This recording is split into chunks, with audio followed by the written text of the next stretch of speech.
Dito sa Papa Dudut Stories, ikaw ay hindi nag-iisa.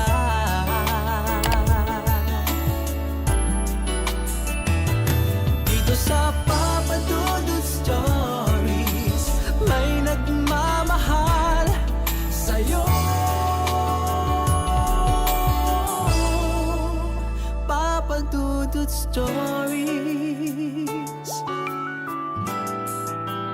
Papa Dudut Stories. Dear Papa Dudut, sa lahat po ng mga nakatutok ngayon, huwag pong kalimutan mag-like, mag-share at mag-subscribe. Maraming salamat po sa inyong lahat.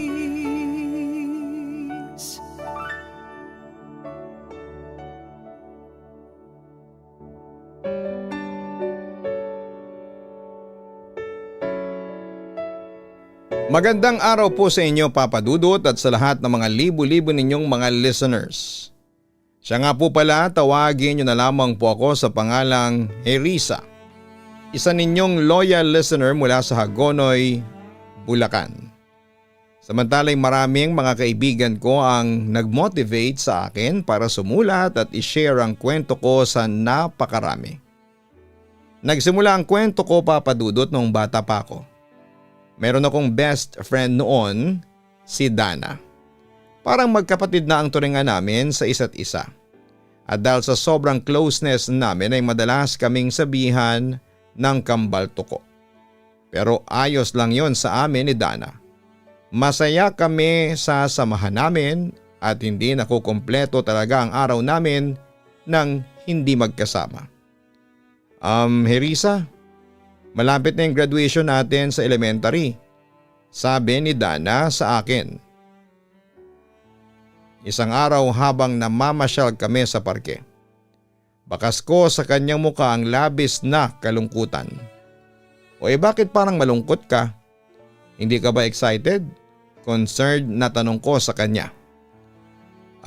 Paano ko magiging excited magkahiwalay na tayo? Hindi na tayo magiging magkaklase. Sa ibang eskwelahan na kasi ako balak pag-aralin ng mga magulang ko. Malungkot na inform sa akin ang aking best friend. Nag-aalala ka pa ba doon? Pwede pa rin naman tayong magkita kahit na magkaiba na yung eskwelahang papasukan natin. Pwede akong pumunta sa bahay ninyo. Ikaw rin, pwede kang dumalaw sa amin, ang sabi ko naman sa aking kaibigan. Pero mas maganda sana kung magkasama pa rin tayo sa school. Yun naman ang wika ng aking best friend. Napangiti lamang ako sa kanyang sinabi.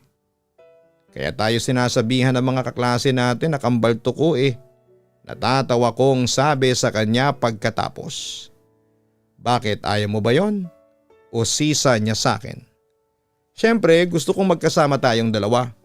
Di bale, pipilitin ko si mama na ilipat niya ako sa school na papasukan mo. Paniniguro ko naman sa kanya.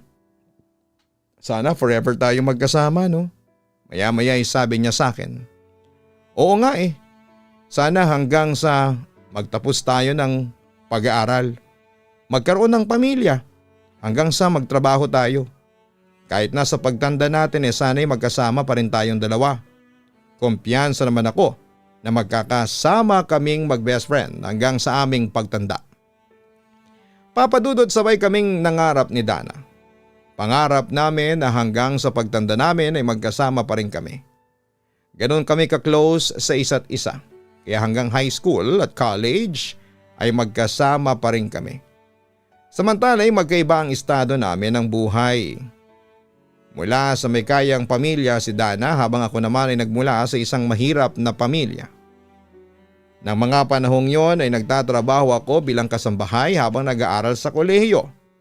Pero sa awa naman ng Diyos ay hindi naging hadlang ang estado namin sa buhay para mas tumindi pa ang samahan namin ni Dana. Samantala isang gabi, isang pangyayari ang hindi namin ine-expect na magaganap. Natatandaan ko na sabay kaming umuwi ng gabi ni Dana. Dahil dumalo kami noon sa isang birthday party. Habang nagmamadaling umuwi ay may na-encounter kaming hold-upper. Akala namin ang best friend ko. Mapapahamak na kami. Pero merong isang lalaki ang matapang na nagligtas sa amin. Sa tulong ng lalaki at mga kasama niyang tanod, nahuli agad ang holdupper at walang napahamak sa amin ni Dana. Doon ay pareho naming nakilala ang knight in shining armor, si Carlo. Papa Dudut. Pagkatapos noon ay naging kaibigan na namin ni Dana si Carlo. Mabait siya, gwapo, simpatiko at gentleman. Dahil sa katangian ni Carlo kaya hindi ko maiwasang mahulog ang loob ko sa kanya. Sa kabilang banda ay nagpatuloy noon ang magandang samahan namin ni Carlo hanggang sa hindi namin namamalayan na nahuhulog na pala ang loob namin para sa isa't isa. Herisa, may nanliligaw na ba sa'yo? Tanong sa akin ni Carlo isang araw habang pauwi na kami noon sa aming pamamasyal sa mall. Napahagik-hik naman ako sa aking narinig. Oo, marami sila. Natatawa kong sagot sa kanya. Talaga ba? May sasagutin ka ba naman sa kanila? Nakita ko noon ang kaba kay Carlo habang binibitawan ang katanungan niyang yon. Parang wala kasi. Ewan ko. Hindi ko sila feel. Alam mo yon, hindi sila espesyal sa akin. Inosenteng sagot ko naman sa aking kaibigan. Paano kung manligaw ako sa iyo? Hesitant na tanong ni Carlo sa akin. Bakit ka naman manliligaw sa akin? Usisa ko naman. Syempre gusto kita. Mabilis niyang response sa akin. Paano gusto? Marami kasing ibig sabihin ng pagkakagusto, no? Wika ko naman. Gusto kita. Mahal kita. Nahanap niya ang tamang mga salita at yun ang sinabi niya sa akin. Pero bakit ako? Tanong ko pa sa kanya. Hindi kasi ako makapaniwala noon, Papa Dudut, dahil aaminin ko na kahit marami noon ang nanliligaw sa akin. First time kong marinig sa isang lalaki na sinabihan niya ako na mahal kita. Risa, wag mo nang itanong pa yan. Mahal kita basta mahal kita. Yun ang nararamdaman ko. Ang pag-ibig naman ay hindi kailangang i-explain. Basta kapag dumating siya sa iyo, yun na yun. Explika naman sa akin ni Carlo. Kaya sa huli ay pumayag na rin ako sa intensyon niyang manligaw sa akin. Samantala ay agad naman akong umuwi noon sa bahay, Papa Dudut, at excited kong naikwento kay Dana ang lahat. Grabe Dana. Habang kasabay ko siya palagi niya akong inaalalayan. Tapos alam mo ba, nung hinawakan niya ako sa kamay, naku sobra akong kinilig. Ewan ko ba pero biglang bumilis ang tibok ng puso ko noon. Masayang kwento ko noon sa aking best friend. Ganon, wika niya. Napansin kong malungkot siya noon pagkarinig niya sa kwento ko. Pero dahil sa sobrang excitement ay hindi ko na yon pinansin. Tapos eto pa. Bago niya ako iuwi rito sa bahay may sinabi siya sa akin. Gusto raw niya akong ligawan. Dana, nagtapat sa akin si Carlo na may gusto siya sa akin. As in mahal daw niya ako. Nasasabi kong kwento sa kanya habang kinikilig ako. At sa puntong yon ay hindi na umimik si Dana. Kaya nagwo-worry ko siyang tinanong. O bakit? May problema ba? Ibig bang sabihin niyan may pag-asa siya sa iyo? Mahina at tila tinakasan siya ng lakas habang tinatanong niya yon sa akin.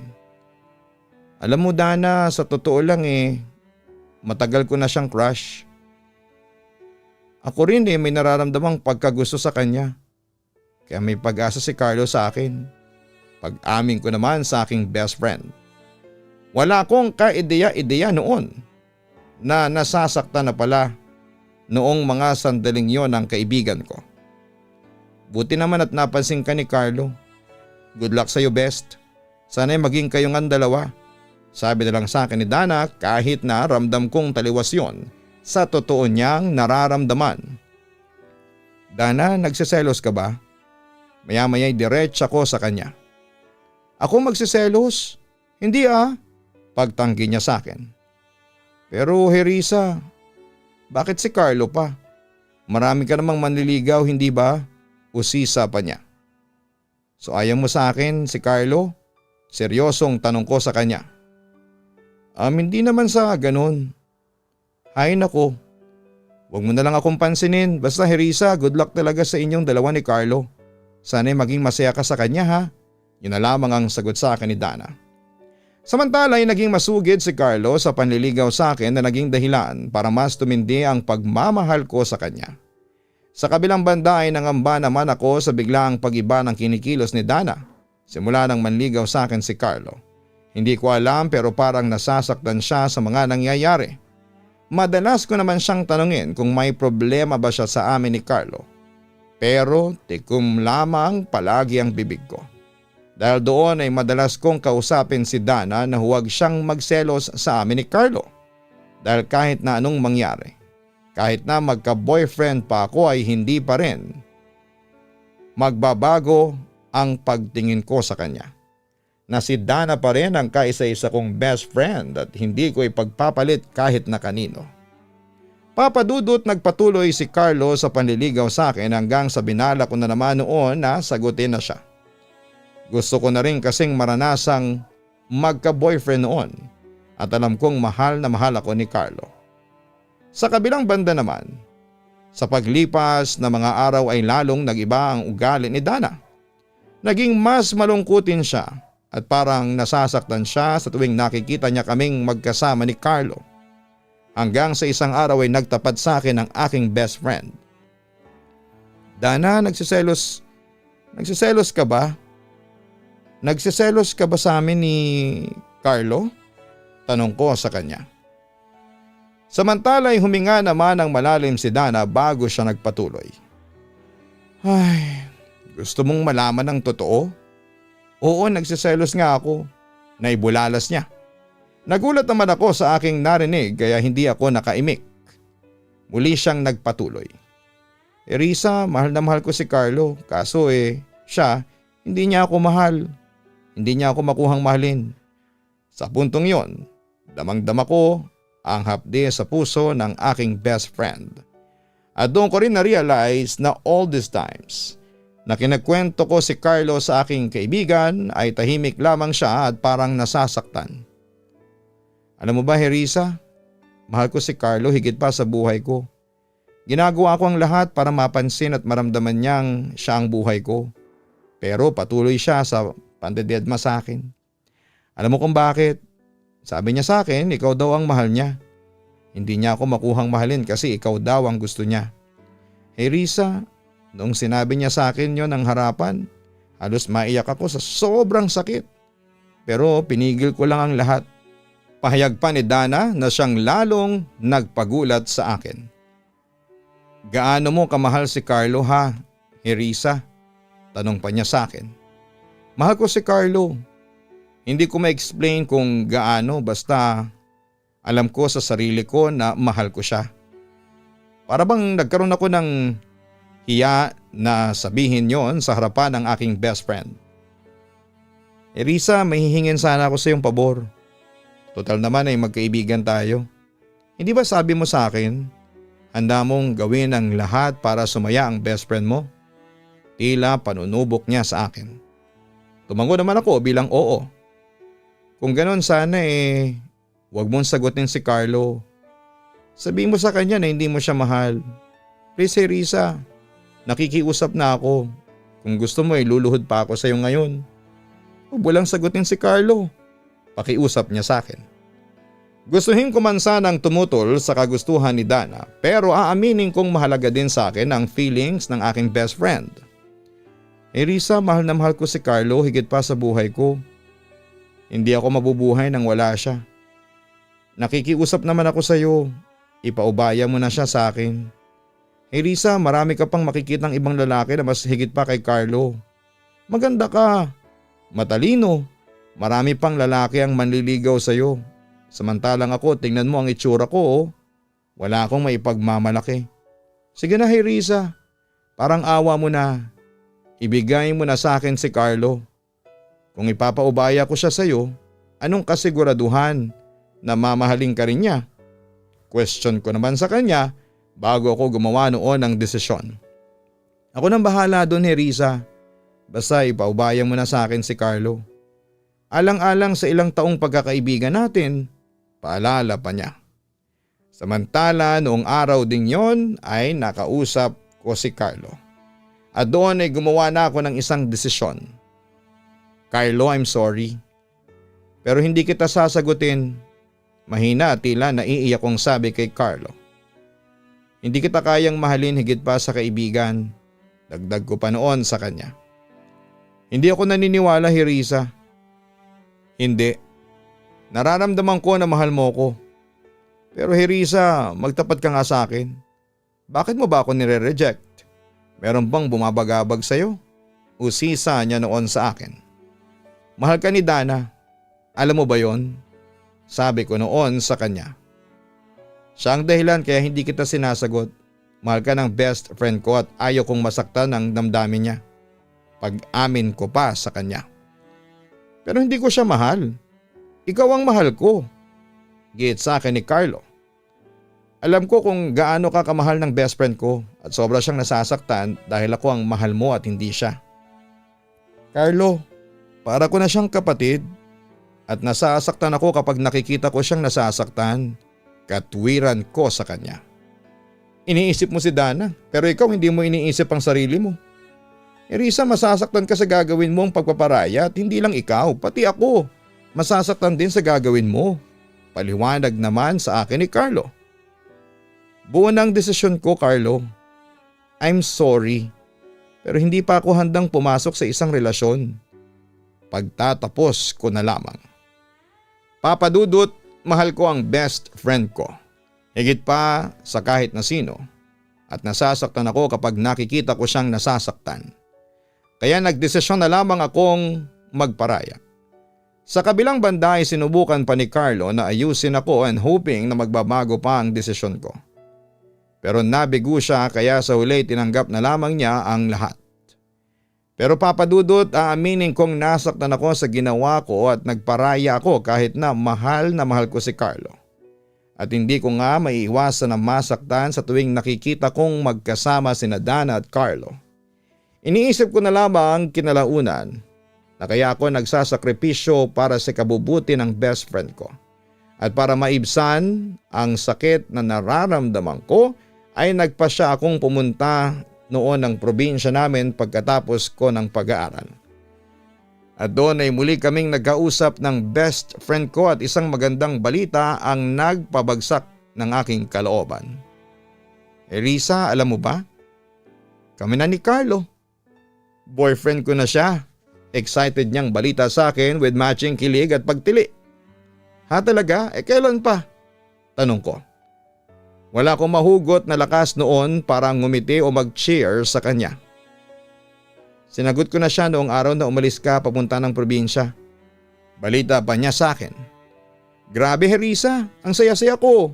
Ganito pala ang feeling na masaya ng dahil sa pag-ibig. Para kang lumulutang sa ere.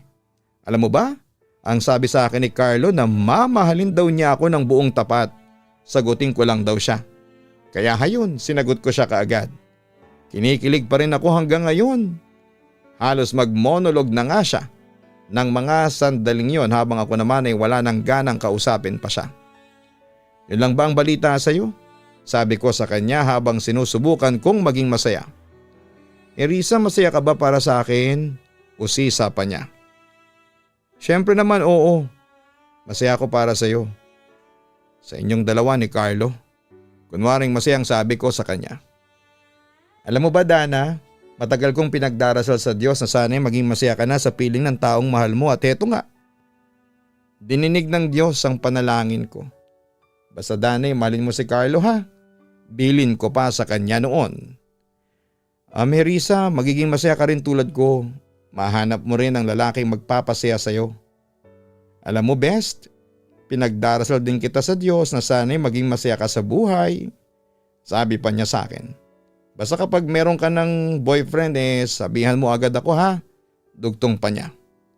Sure, ikaw ang unang babalitaan ko kapag nahanap ko na si Mr. Right. Yun na lamang ang sabi ko sa kanya. Pagkatapos ay pinutol ko na ang tawag. Hindi ko na kasi maitago pa ang totoo kong nararamdaman at ayokong malaman pa yon ni Dana. Samantala ng araw ding yon ay nakatanggap ako ng tawag mula sa hindi inaasahang tao. Si Carlo. Noong una ay simpleng congratulations lamang ang sinabi ko sa kanya. Hanggang sa mauwi sa kaunting kwentuhan na nauwi sa totoo niyang nararamdaman para sa kanya. Ang swerte sa'yo ni Dana. Bakit? May best friend kasi siyang handang ibigay ang lahat. Kahit magsakripisyo pa ang kaligayahan niya. Makita lang niyang masaya ang kaibigan niya. Natatandaan kong sabi niya sa akin. Alam mo Carlo, malaki ang pasasalamat ko sa Diyos kasi natutunan mong mahalin si Dana. Buang tiwala ko sa iyo na hindi mo papaiyakin at sasaktan ang best friend ko. Sabi ko na lamang noon sa kanya. Pagkatapos noon ay awkward na dead air ang sumunod. Nagpapakiramdaman kasi kaming dalawa. May gusto kasi akong sabihin sa kanya pero hindi ko masabi-sabi. Kasi may limitasyon na kami. Siguro makalipas ang 30 seconds ay saka lamang ulit nagsalita si Carlo. Salamat sa pagtitiwala, Herisa. Wika ni Carlo sa akin pagkatapos noon ay naputol na ang tawag. Papadudot, hindi ko maitatanggi na mahal ko si Carlo pero kailangan kong i-give up siya dahil nasasaktan ng best friend ko kapag patuloy kong minahal ang lalaking yon. Pinagdasal ko na lamang na sana'y maging maganda ang takbo ng relasyon nila. At para maka-move on ay nagdesisyon na muna akong tanggalin ang komunikasyon sa kanilang dalawa. At yun nga lumipas ang halos 2 taon nang wala man lang balita sa best friend ko at sa lalaking mahal ko. Hanggang sa isang araw, isang tawag ang aking natanggap mula sa aking best friend na si Dana. Best, kumusta ka na? Grabe, 2 taon tayong walang komunikasyon. Sabik na sabi ko sa kanya noon. Teka, kanino mo nahingi ang cellphone number ko? Usisa ko pa sa kanya. Kay Beth. Siya nga pala, dito ako nakatira sa San Jose del Monte, Bulacan. Sagot niya sa akin. Kumusta na kayo ni Carlo? Usisa ko naman sa kanya. Hiwalay na kami ni Carlo. Malungkot niyang balita noon sa akin.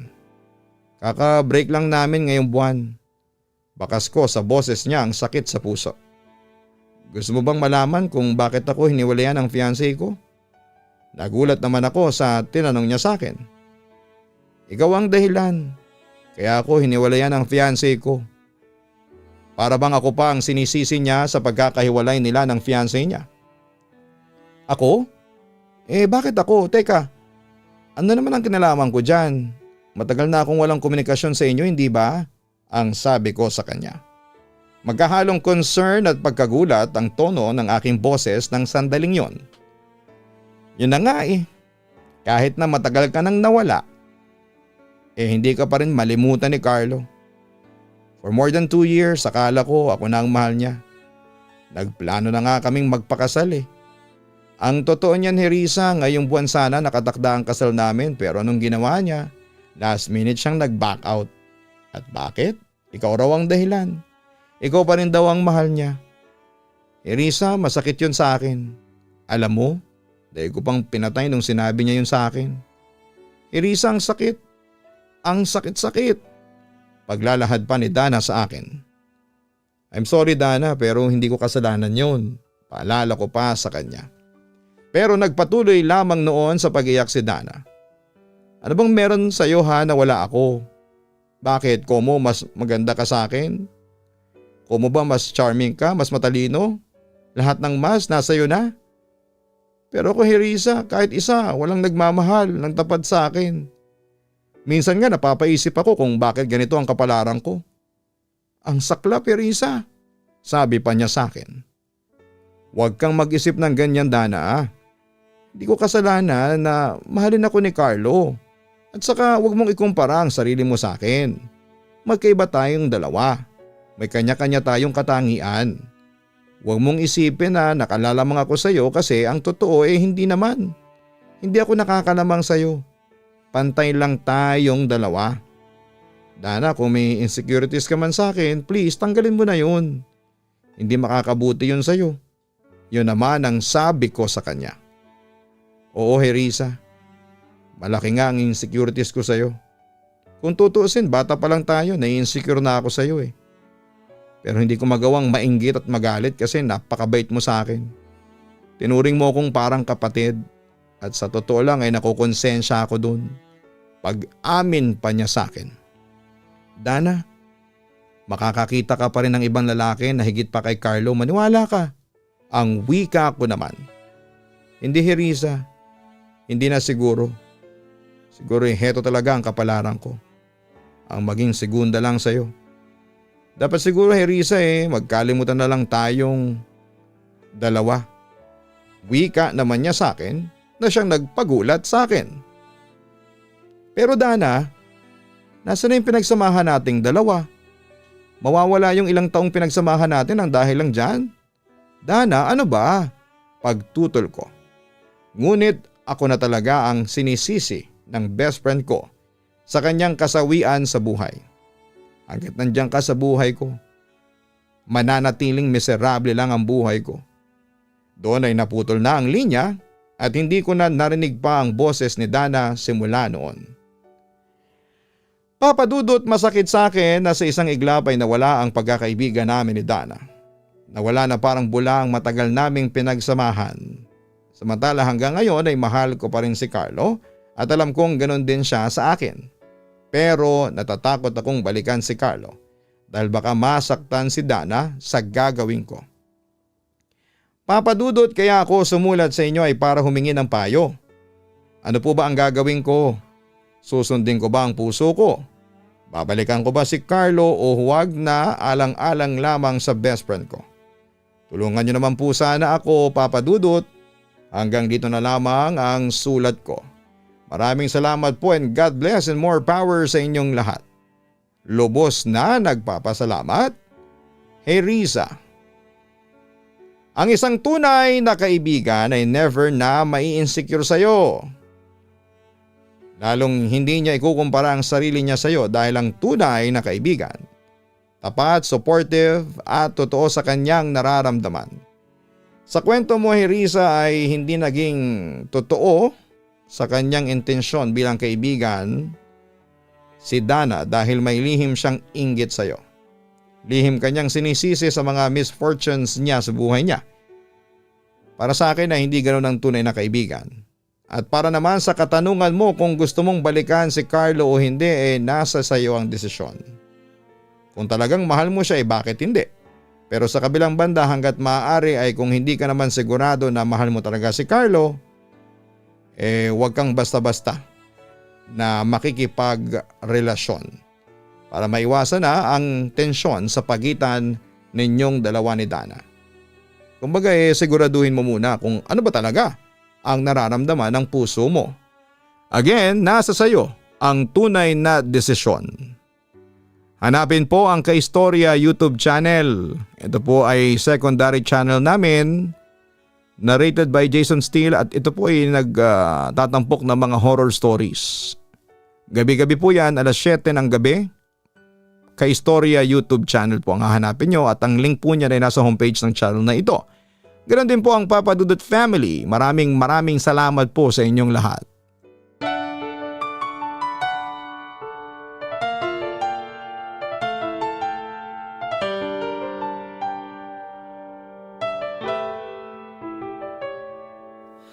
Ang buhay ay mahiwaga,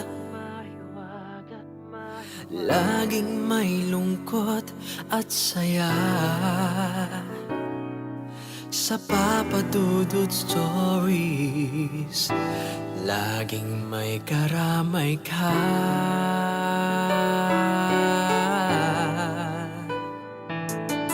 Mga problemang kaibigan, dito ay pakikinggan ka. Sa Papadudot Stories, kami ay iyong kasama. Dito sa Papadudot Stories, ikaw ay hindi nag-iisa.